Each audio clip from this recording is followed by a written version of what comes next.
ষষ্ঠ শ্রেণীর শিক্ষার্থীদের হাতে পুরস্কার তুলে দিচ্ছেন আমাদের গণিত ষষ্ঠ শ্রেণীতে যিনি গণিত নেন আমাদের শেফালি ম্যাডাম। আমরা অর্ধবার্ষিক পরীক্ষার প্রস্তুতি হিসাবে একটি টেস্ট নিয়েছিলাম। তো প্রথম হয়েছে, কি নাম তোমার? মেহেদি হাসান শুভ। শুভর হাতে পুরস্কার তুলে দিচ্ছেন আমাদের ম্যাডাম। হ্যাঁ, ঠিক আছে, আমরা হাততালি দিয়ে অভিনন্দন জানাই। তারপরে কি নাম তোমার? সায়াম। সায়ামের হাতে পুরস্কার তুলে দিচ্ছেন আমাদের সিনিয়র শিক্ষক। না, ঠিক আছে, সিনিয়র শিক্ষক শেফালি ম্যাডাম।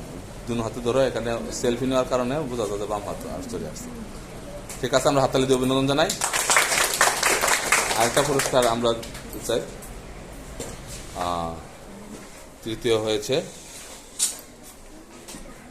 যারা প্রথম, দ্বিতীয়, তৃতীয় হয়েছে তাদের হাতে কিন্তু আমরা পুরস্কার তুলে দিচ্ছি। ওকে, আমরা হাততালি দিয়ে অভিনন্দন জানাই।